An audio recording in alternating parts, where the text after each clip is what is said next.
start off, I do want to just take some 3 quick breaths to ground us, because we will be covering some I think intensive but important subjects. We'll be talking a little about the history of mental health treatment here in Virginia, which I think is important for me to know as a clinician. We'll be sharing some of that. And of course, I think anytime we deal with mental health, we also are, we should feel grounded and safe and in a place that feels comfortable. So I invite you all to take a quick breath in with me. And a quick breath out.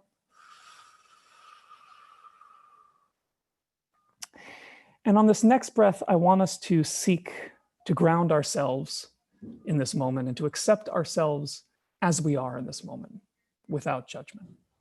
So we'll take another breath in and we'll take a breath out.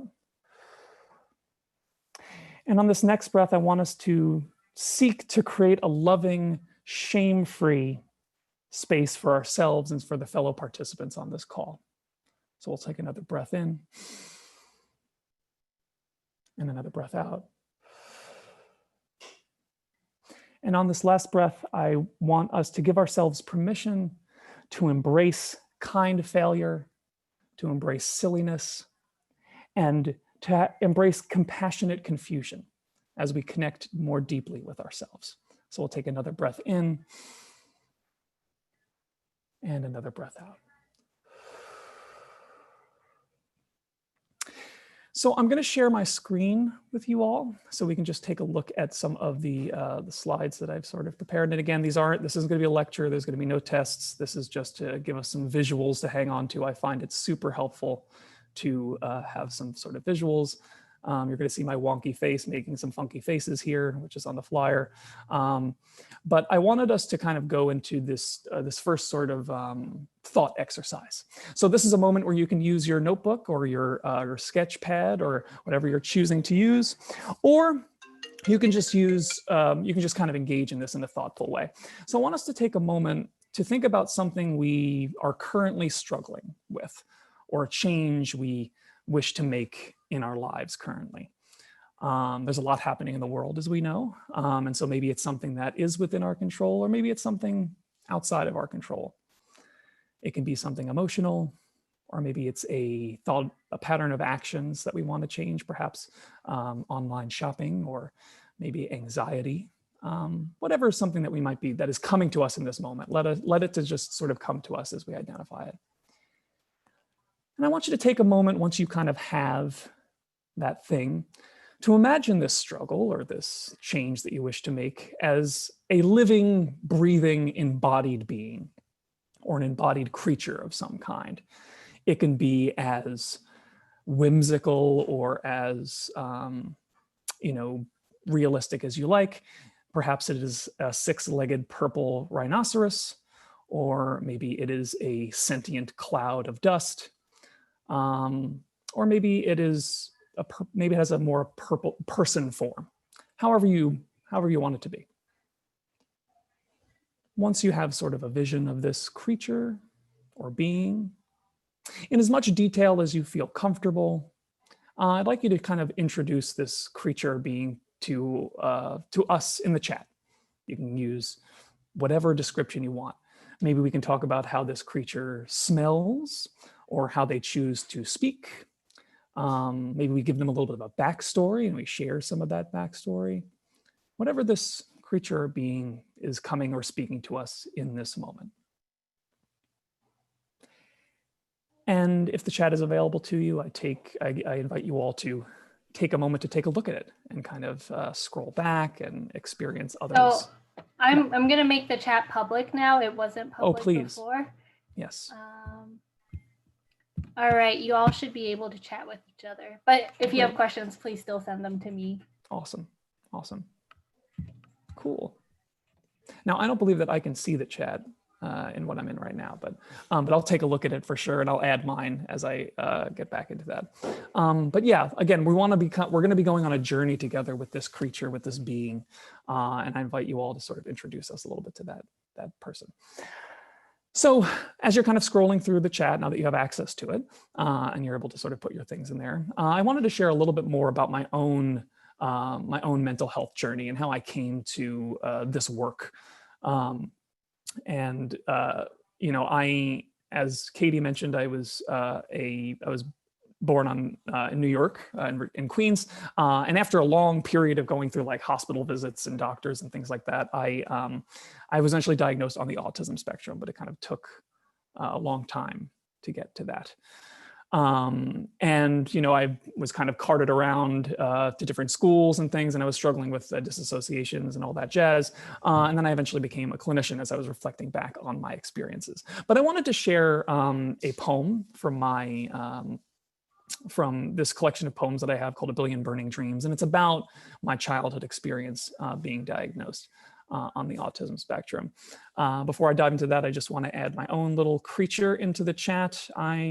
What's speaking to me is a purple shadow today. That's what I'm experiencing. So this poem is called, The Cure Mentality. And it comes from this idea that some people believe that folks that have mental health struggles or have been labeled as mentally ill, or folks that need to be cured, or folks on the autism spectrum need to be cured. And I'm not one of those people. I'm a person that believes that we should respect and indeed learn from the people around us who move through the world differently. And how can we seek to empower one another? So this piece that I want to share is called The Cure Mentality. I was born a broken tinker toy. The pieces of my mind configured to not fit quite right. Great divides separating synapses whose dendrites reached like desperate fingers for siblings falling away. Those hands held secrets, the neurons whispering, I am not broken. Doctors tried to fix me up, patch up the perfectness of my disorder, fed me medications that dammed the divides between my skittering nerves, but they only served to flood the majesty of my Grand Canyons because my mind wasn't falling away.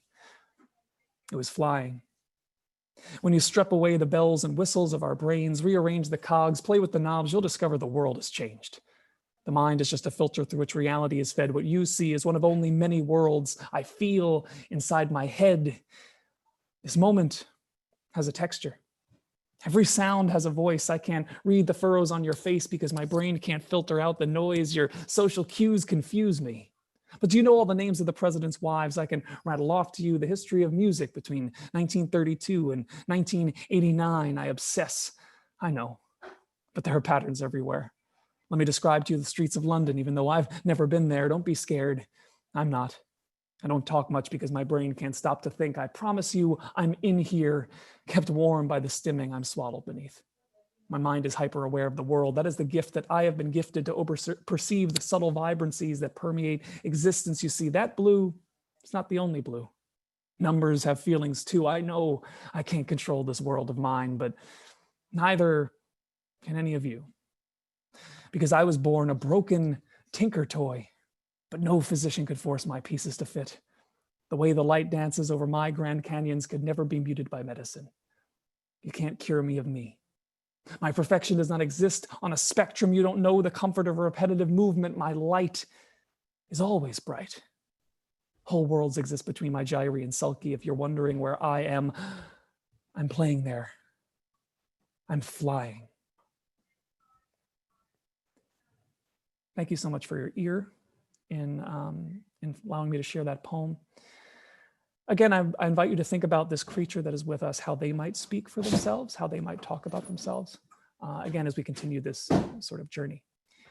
So I'm very interested in the history of mental health treatment, and Virginia has a very, very interesting and unique history of mental health treatment. So this is a sketch of the original image of Eastern State Hospital, which is in Williamsburg, Virginia. And it was the very first hospital built specifically in the United States for the treatment of folks diagnosed with mental illnesses. And it was built in 1773. And this is a reconstructed version of that building as it appears today. It is still a functioning psychiatric hospital, and it is the oldest in the country. And it's one of many state hospitals which are still preserved throughout Virginia that have a very sort of motley history. But this is the oldest in the country. It actually predates the country as a country, 1773. So it started off as just a private home For I think at its peak from the first couple decades, it only had like 4 patients before it became opened up to the larger population. I wanted to share one other hospital that I think is extremely significant, not only to Virginia history, but to larger United States history. But I wanted us to return to this, this being for a moment. And again, we're going to be using the chat here. I want you to imagine this creature. If this creature were to replace you in your life, and people were only to interact with you as if you were this creature, how would you feel? How would that make you like? How would that change your relationship with yourself? And I invite you to share your feelings or thoughts around that in the chat. And I also want you to imagine how folks might treat you if they only experienced you as this being. For me, it would be a purple cloud or a purple shadow. And I would feel erased.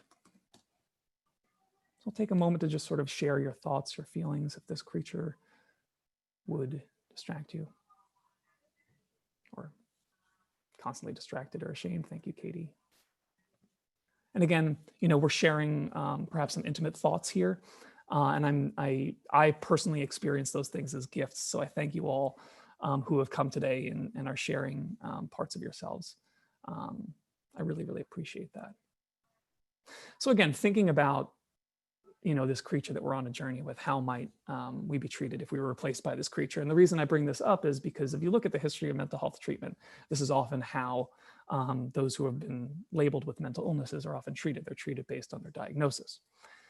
And I wanted to share, again, from the annals of sort of the history, an example of that sort of at its extreme. So another hospital which was very significant was the Central State Hospital here in Virginia. Again, it's a facility that is still operational today. And the Central State Hospital, this is how it appeared in the early 1800s, was originally known as the Central Asylum for Lunatic, for the Central State Asylum, the Central Lunatic Asylum for Colored Insane.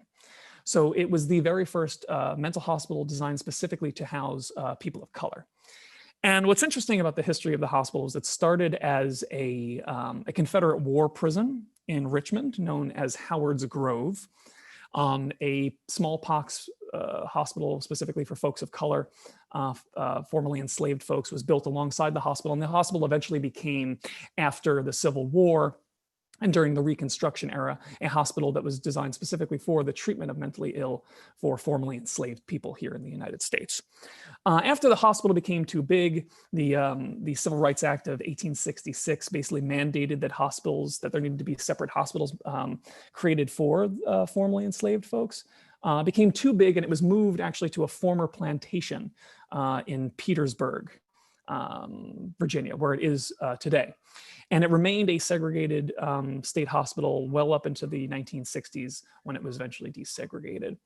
What's interesting about this hospital is that the records from the hospital were maintained from the time of its inception when it was moved to the former plantation spot up until the 70s. And there is an archive at the University of Austin that has archived all of these documents. And they not only represent the single most complete medical record of any psychiatric hospital in the United States, it is the single most complete record of the relationship between mental health and African Americans anywhere in the world. And it is a profoundly important piece of history. And it's a real unique gift that it has been preserved. Now, why it was preserved, I'm not sure, but I'm deeply thankful for it. Because it allows us a glimpse into the ways in which people historically have been diagnosed. So for folks who are not aware, there is a deep history of psychology actually affirming a lot of the stereotypes of racism here in the United States. Some folks might be familiar with the term drapetomania, which was a psychiatric disorder meant to explain why enslaved folks would run away. Well, if you look at these documents from the early inception of the hospital, these formerly enslaved folks who were recently given their freedom, freedom itself was seen as an explanation for why they would be presenting with psychotic symptoms. So for folks that were coming in, African-American folks, if they had psychotic symptoms, delusions, hallucinations, the explanation that was provided was, oh, it's because they were given their freedom. Further still, For those folks who are judged to be doing well or doing better, it was judged based on their willingness to work for free. So if they were willing to, give of their labor freely, they were seen as doing much better. So we see this sort of continuation, even in the Reconstruction era, of sort of the racist underpinnings of mental health. And I share this because as a clinician, and this is how the hospital appears today. This is the campus there in Petersburg. The reason I bring this up is because for me as a clinician, as someone who's gone through my own mental health experiences, it feels incredibly important for me to understand the legacy to which I am contributing. And also to recognize that some people are afraid of mental health and they're afraid of this idea of seeking treatment. And I think if we look at the history, we see that there's a lot of evidence for why that might be. And so for me to unpack that, I think we have to start with recognizing that history. And there's this image that I saw in the archives here, which was taken in 1914. And again, mostly folks of color, exclusively folks of color. And the caption says, "Group of insane patients road building" in 1914. I like to think of myself as an insane person who's road building. So I found some resonance there with this image. So we're going to talk a little bit more. I wanted to share one more piece of the history here in Virginia, but I want to again bring us back to this creature. And this is an opportunity for us to start to grab our notebooks, our sketch pads, whatever we choose to take notes with today. If you've already been doing that, thank you so much, and for giving yourself that gift. And so again, thinking about this creature that we've envisioned, and we're going to be stretching ourselves a little bit. What do you love about this creature, this being? This thing that you've envisioned? Can we push ourselves to seek love in this creature? So here I really want us to root into this. So I'm going to give us about a minute here to try and create a list of as many things about this creature or being that we can, and list as many things that we love about this this being. And again, it doesn't, don't feel like you're doing it right or wrong, but dive in. And this timer starts now. And if this process is a little hard, maybe something to consider might be, what are you thankful for about this creature? What do you appreciate about them? And what about them that perhaps might bring you joy? And I will join you in doing this exercise as well.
And we're coming up on 30 seconds here, folks. So again, allow those things to flow through you as they're coming.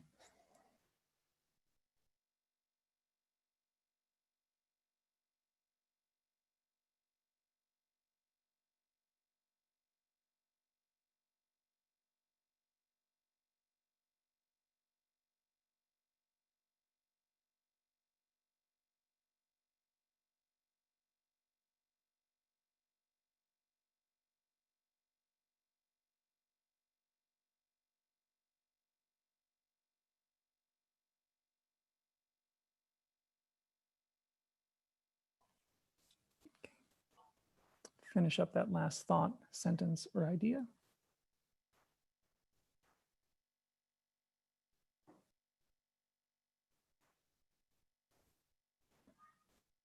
Okay. So we'll root ourselves into that list. Perhaps you surprised yourself a little bit. Perhaps that was super hard for you. That's okay. Remember, we're accepting ourselves as we are today in this moment. Wanted to share another little bit about history before we go into the next sort of writing exercise here. And you know, Virginia has this interesting legislative history as well. In 1924, Virginia passed the Virginia Sterilization Act, which was a policy that basically gave the state the right to sterilize, institutionalize folks against their will. It was part of a larger sweep of policies that were informed by eugenics, which was gaining in popularity at the time. In fact, Sag Harbor in New York, which is where I grew up on Long Island, had a eugenics institute that became very popular, actually influenced the writing of this law. This was also the same year that the Racial Integrity Act was passed, which made it illegal for folks of different racial identities to marry. So it was a really pivotal year for some really egregious human rights violations within the law. A few years later, in 1927, there was a Supreme Court case that had to do specifically with this law, and it was called Buck versus Bell. Carrie Buck was a woman who was institutionalized here in Virginia, and the superintendent of that institution, a man by the name of Buck, wanted to evoke this law in order to sterilize Carrie against her will. Well, this went all the way up to the Supreme Court in the United States, the highest court in the land, and they sided with the director, saying that the state had the right to sterilize her without her consent. And so this law on the books was eventually rescinded in 2011, almost 100 years after it was written. And a series of reparations, a process of actually paying back the families impacted by this law, began in 2015. However, the Supreme Court ruling has never been overturned. It's never been commented on, and it still remains on the books today. And there are still, because these laws still exist on the books, they continue to be evoked in order to by families and wardens of the state to be sterilized. And this is why important. This is important. Why we're in this moment right now politically where we're thinking about the Supreme Court, and I think it's important to look at the laws and how the history has impacted that. So again, intimate relationship with policies as they impact mental health here in Virginia. So we're going to do one more, perhaps the most intensive writing piece here. Again, thinking about this creature that we've been going on this journey with, and this journey continues far beyond this workshop. This is an opportunity for you to get introduced. But now we're going to take about 3 minutes or so, about 3 minutes to write. Let's do 5 minutes because I think we've got some time to write a letter to this creature, this being that we've designed. And to make it a little easier, we can start off the letter with dear blank. Dear, if you've named this creature, address them as such. However you want to start your letter with dear. And consider, and I'll start the timer here in a second, consider if this is a love letter, or is this a farewell letter? Or perhaps it is an invitation. Or maybe it's all of the above. Can it be all of these things at once? And in doing so, can we root this letter in love? It's a means of communicating. And so we'll start that timer now. And let's give us 5 minutes, okay? And I will write this letter as well.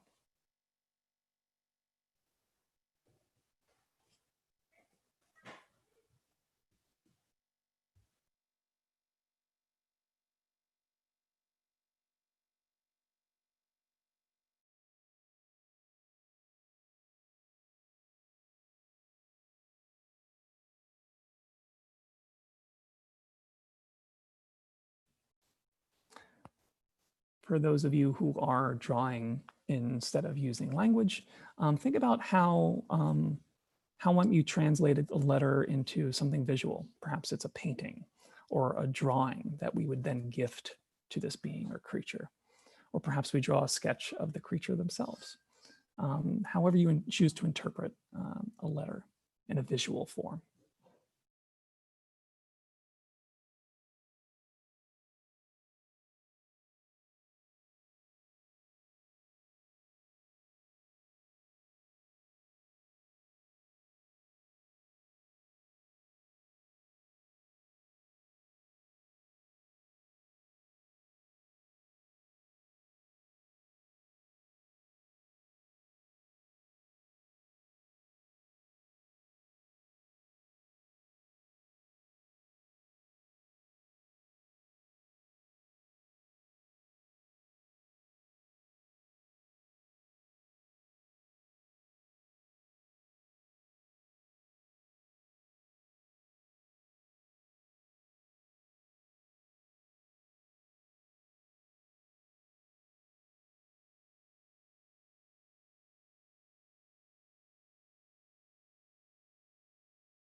And we're coming up on the halfway mark of our time.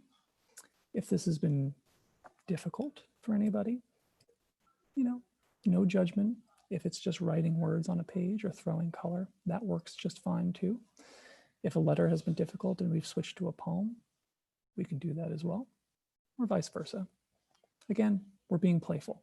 Allow ourselves to make pretty mistakes.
And we're coming up on 1 more minute.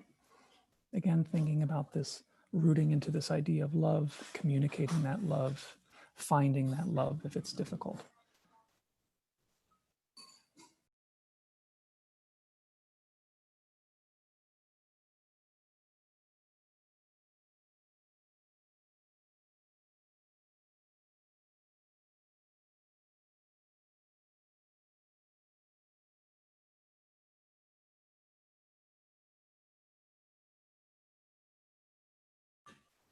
We're coming up on 30 seconds, so finish those last thoughts or comments or sentences. Doesn't have to have a nice, clear ending. Wherever we end, we end.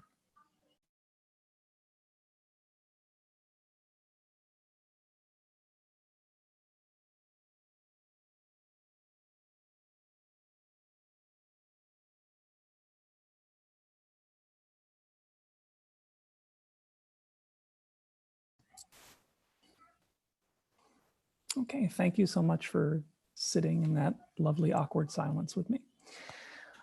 So as we come to the sort of the end of this presentation, again, I wanted to return to a poem that appears in this collection, A Billion Burning Dreams.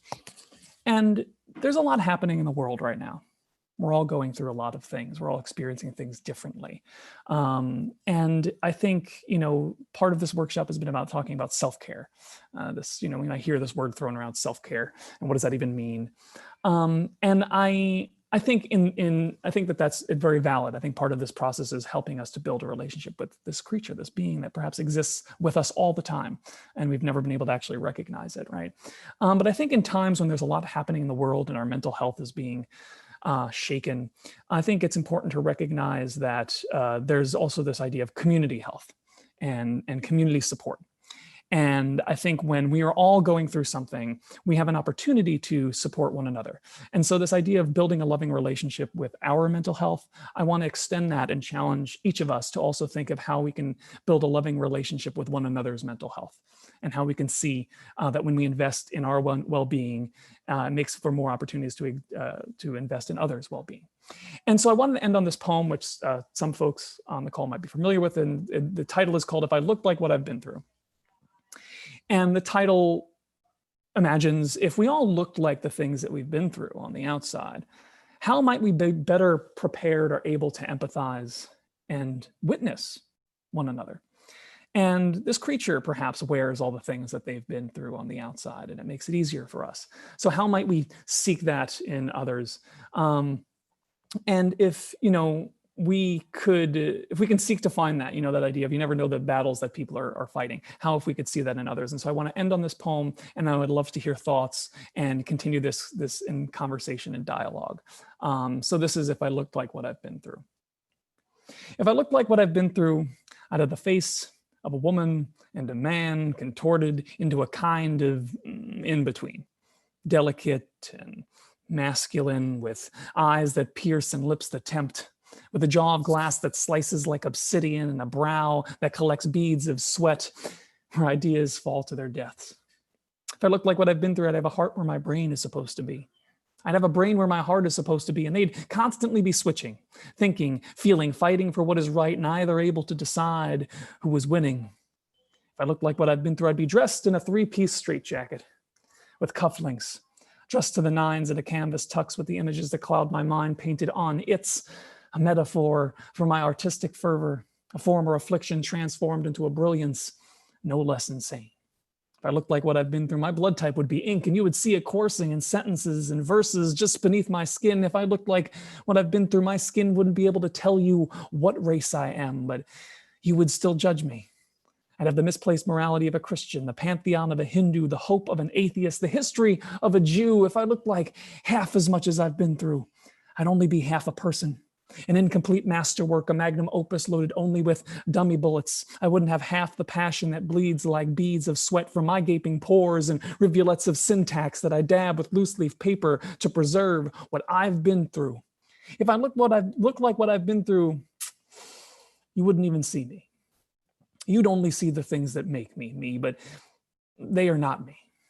You see, I am so much more than just what I have been through. I am infinitely stronger. Each one of you is infinitely stronger. We are infinitely stronger together, and I am so deeply thankful to be able to share this space with each and every one of you. I also just want to say that, in these times, we all need some support. And so I'm happy to make time to talk with folks over the phone or share a Zoom call or whatever it is that folks might need, particularly if we're in tough times or if we're in dark places and we need someone to go into those dark places with us. I will gladly make myself available for that. So feel free to reach out to me. That's my contact information. You can take that down. And I'd love to turn it over to Susan to sort of take us into a larger conversation.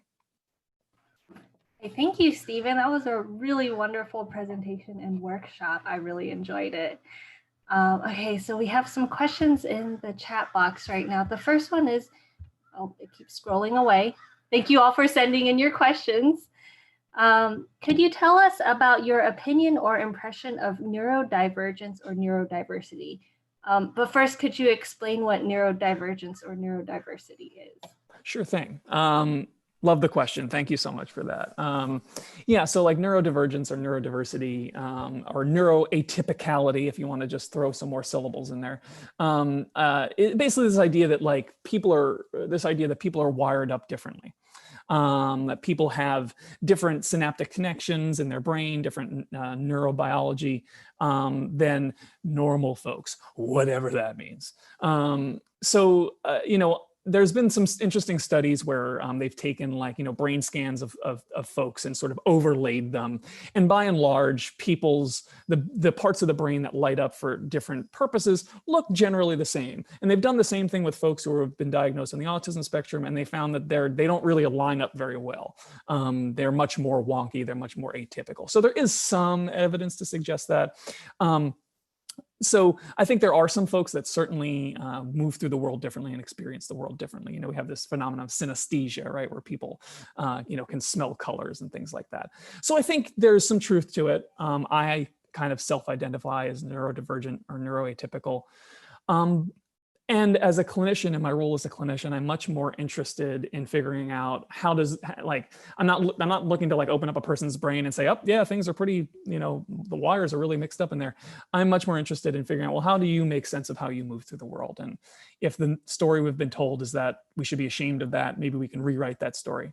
And we can rewire ourselves to see that the way that we move through the world, there's nothing wrong with that. And the way that we see things and experience things, there's nothing wrong with it. And how can we make opportunities for other people to maybe learn from us and to see us and to witness us? And that's why I love performance work, because I think sometimes we have to stand in front of people and go, hey, this is my experience, see me.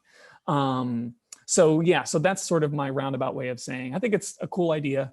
I think people in general are much more complicated than just what their neurons tell them they are. So that's my thoughts on that. Thank you for the question. All right, if you have more questions, please be sure to drop them in the chat box. So someone had a thought right now, maybe this is a good discussion point, but I have often thought about how the mental health professionals themselves are being impacted by COVID-19. Well, I won't speak for all mental health professionals, but we're human, right? Like we're all human. Everybody that I've talked to is nobody I know is sitting there and say like, oh, there's a pandemic happening. I couldn't tell. You know, nobody I know is saying that. So we're all being impacted by that. And I think what I'm really energized by is people are asking some really serious questions about like, well, how we've typically doled out mental health treatment. Do we have to do it that way? Like we're presenting with a unique, like, oh, a lot of things are on telehealth now. It's interesting. We're sort of limited by telehealth, but ooh, there's more opportunities for that. And I would love to hear other people, if people have thoughts or feelings about their experience with telehealth, what that's been like. But I've been seeing more opportunities to ask critical questions about innovative ways of doing therapy or what therapy even is. But everybody I know is sort of impacted by this. And that's why I think community and collective care is so important, is we have to lift each other up and see that we have to, we're all in this together, right? Like, but we have to make that a verb, we have to like put that into action, So yeah, if other people have thoughts or feelings around that, I would love to hear. And a follow-up to that comment, this is from the same person. They're wondering if y'all are now inundated with more people coming to or using mental health services. I mean, yeah, for me, yes. At the beginning of all this, I was doing pro bono services. So I was just like, you know what, I have some extra time. I will just make myself available for folks that need to talk. So, and I think again, that process has been shared by a lot of other clinicians, and it's making us ask questions around like, oh, there's a lot more, there's going to be a larger need. My hope is that that larger need turns into a better awareness that mental health is not this hush hush thing that those people over there deal with.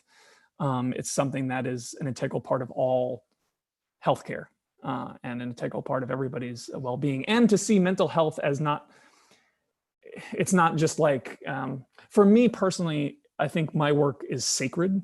It's a sacred process. I get to do something deeply spiritual with folks. And so I think how can we go into deeper places together than just, here's some CBT, have a good day, Can we ask deeper questions about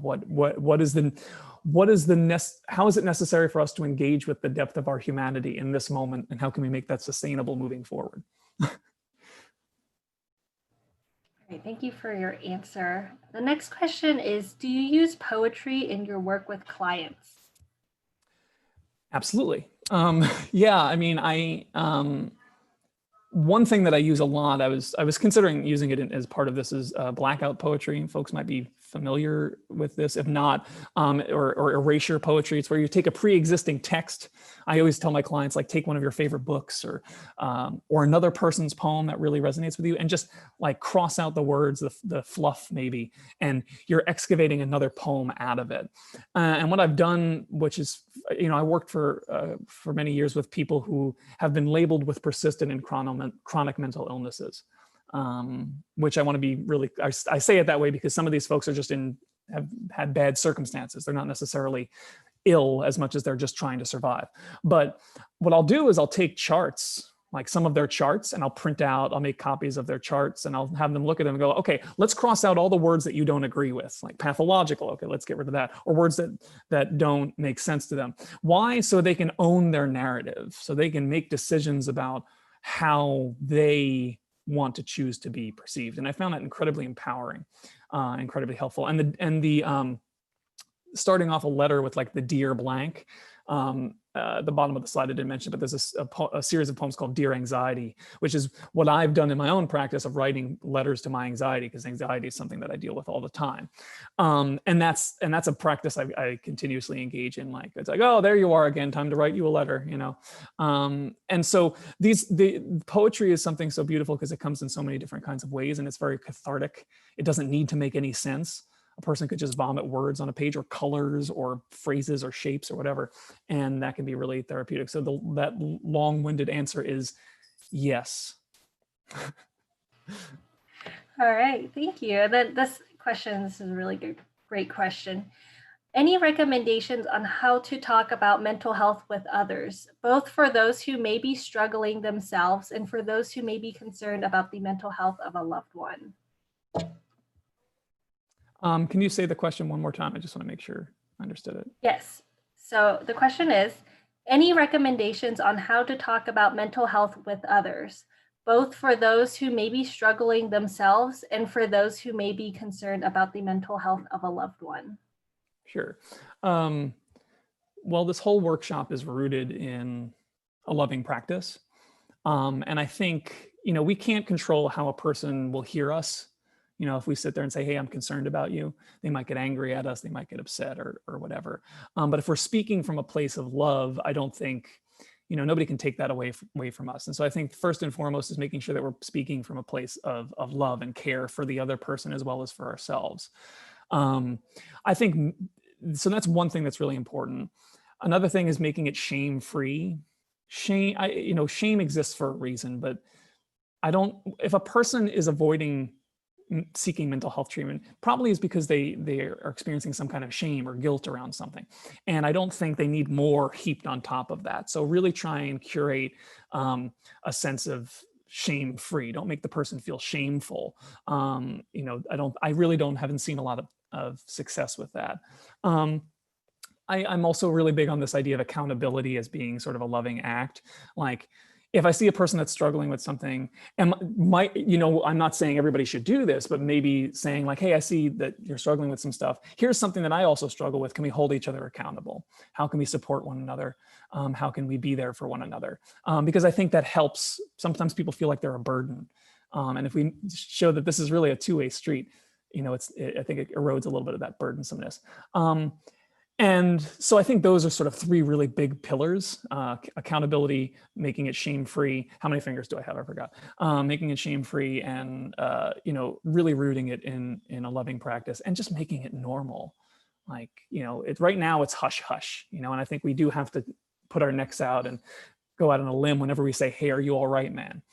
But really, every time we have that conversation, we make it a little bit more normal, and it really should be normal. I think it's a return to our normal. So, yeah. Hope that's helpful. That was really helpful for me as well. Sure. That has also been one of the questions that I've been thinking about lately as well. Yeah. Okay, so this next question is, what are some of your favorite books or resources for working on our own relationship with our own mental health? Great.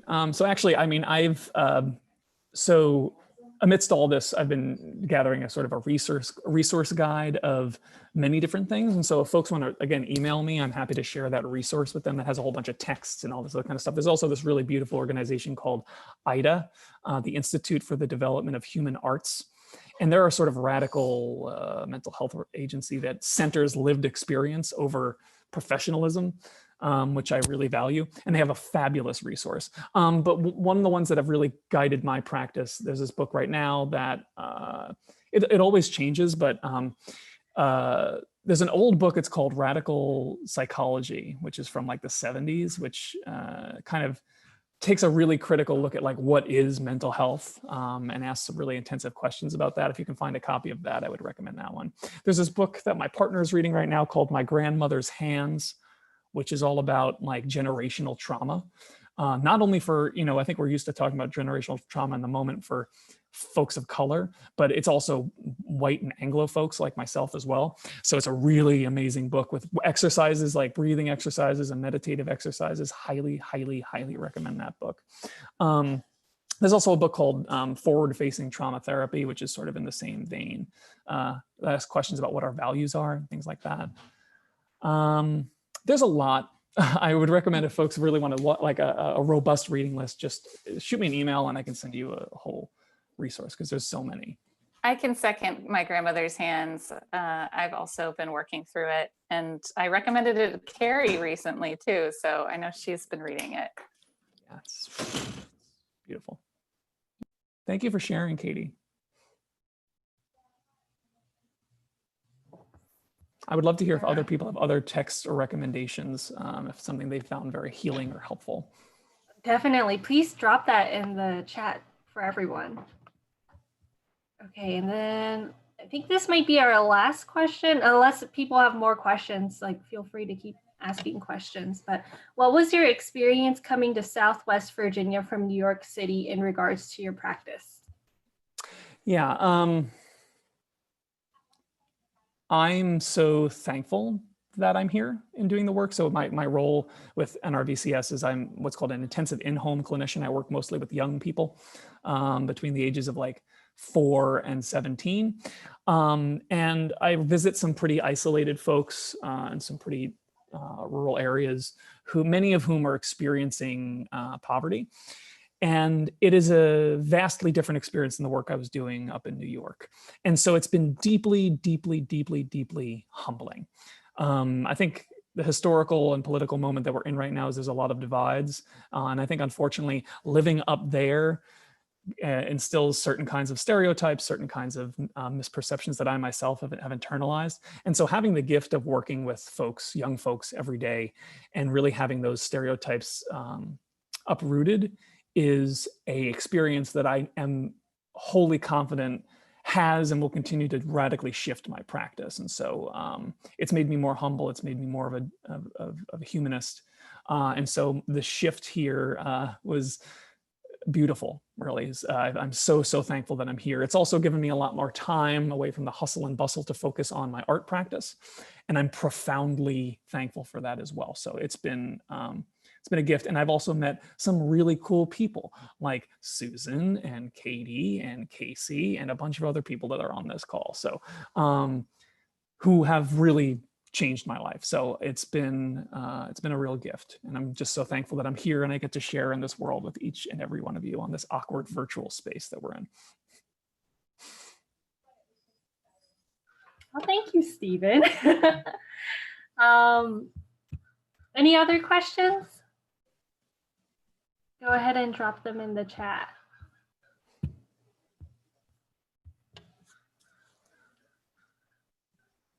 Otherwise, I think if we don't have any more questions, we can go ahead and wrap up early. I'll turn it over to Katie for wrapping it up. Oh, Carol asks, Stephen, can you share your contact info again in the chat?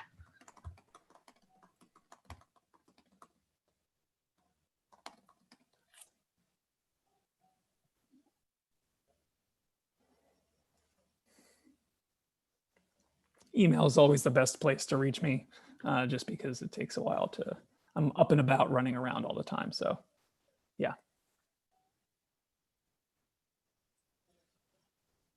Okay, well, if we don't have any more questions, I see that there's been a few there.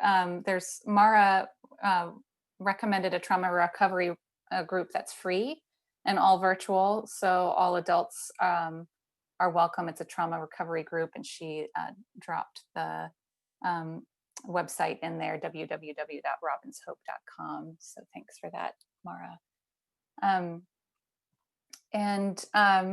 With that, I just have a couple of announcements to wrap up. I hope everybody can just give a little applause emoji for Stephen. You've been wonderful. Thank you so much. Yeah.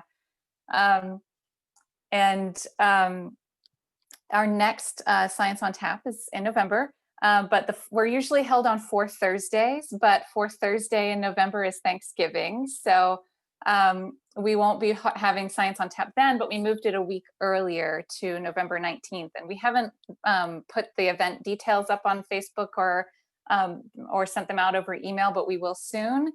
But that's going to be a science comedy event. We're just nailing down some of the last details. Kasha Patel, who runs DC Science Comedy in Washington, DC, will be doing a comedy sequence with us. We figured that in these dark times, it might be a good time to laugh. And so Kasha, I have seen her do stand up, and I've been to her shows in DC as well. And Cassandra has as well, who is taking on and organizing the event. So we're really excited that she is going to be able to come and virtually talk to us and hopefully get us laughing and playing some. So that will be our next one, November 19th. That's the third Thursday in November. So we'll see you guys then. I hope you take care and are well in the meantime, and that you've gotten some good resources here to continue on your journey. All right, thank you. Bye, everyone.